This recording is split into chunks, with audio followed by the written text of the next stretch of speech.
Hello everyone and welcome to another Team Eclipse review. I am TheSolarGamer and today I will be reviewing Sid Meier's Civilization Revolution.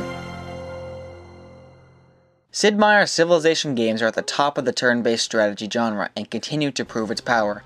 Civilization Revolution was released to reach out to all gamers, not just fans of the series.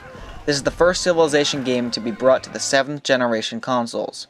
There is no direct story in Revolution, just build a civilization that can stand the test of time. There are many ways to play as well as many different ways to win. You can choose to be very aggressive and conquer all other civilizations, spread your peace-loving society into an economic or cultural world, or bring a civilization up as a technological power and travel into space. Before you begin your game, you can choose your civilization from up to 16 different civilizations, including the Americans, the Germans, the Egyptians, and the Romans. Every leader has his or her own special unit that reigns supreme over its unimproved counterpart. The Cossack Horseman for Russia, the Impi Warrior for the Zulu, and the Samurai Knight for Japan are only a few. As you begin your game, you start out with one settler. Every leader starts the same. It is then that you will fight off barbarians, expand your cities, meet other leaders, and decide how you will command your civilization. Controlling a city may take some time to get used to. Making sure your civilization has enough food, can produce buildings and units efficiently, has a good economy, and produces enough science can really confuse a new player. The game features on-the-spot help advisors that help you learn the basics. Building a great city or cities can be quite rewarding. How you go about this is all up to you. You have buildings that improve the overall effectiveness of food, gold, research, culture, and military. You also have wonders, which are special buildings that provide a significant ability to your civilization, but it's not so easy to build them. You're allowed only one of each, but if another leader builds it first, you cannot build it at all. Warfare is a very big part of the game, whether you want it or not.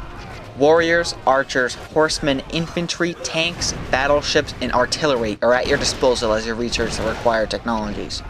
Strategy and planning are key to victory. Units get upgrades after a certain amount of victories. For instance, if your warrior wins 3 battles, he will become an elite warrior, and so on. The game's combat is noted by many gamers as poor. It runs off ratios and luck. Sometimes your tank will utterly destroy infantry, other times it will sit there and become overwhelmed. This is not necessarily a bad thing. Surprises always change the tide of war and provide twists that no leader can foresee. A huge surprise of war can also be the launching of a nuclear bomb. It can only be built once and only by one civilization, but overall shows how powerful that civilization is. Technologies are needed to complete a normal game. Without them, you would be stuck fighting warriors with warriors. Technologies unlock wonders, buildings, units, and resources. Being ahead in the tech race is sure to land you the top spot in the technological victory, which in order to win you have to build a space station to travel to a planet called Alpha Centauri. If playing the regular game isn't enough, there are scenarios. Scenarios range from having an increase of aggressive barbarians, founding a new planet, having an Earth-like map, and plenty more.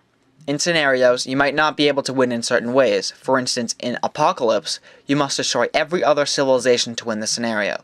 This gives the game a real challenge if you're planning on winning them all. DLCs have been released which provides different wonders, world maps, and scenarios.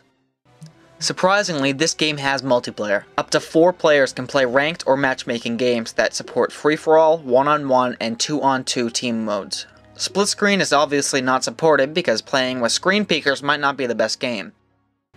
Overall, Sid Meier's Civilization Revolution is a great title to pick up. It caters to both the Civilization fan and all newcomers to the strategy genre. This game looks graphically pleasing and is sure to satisfy anyone.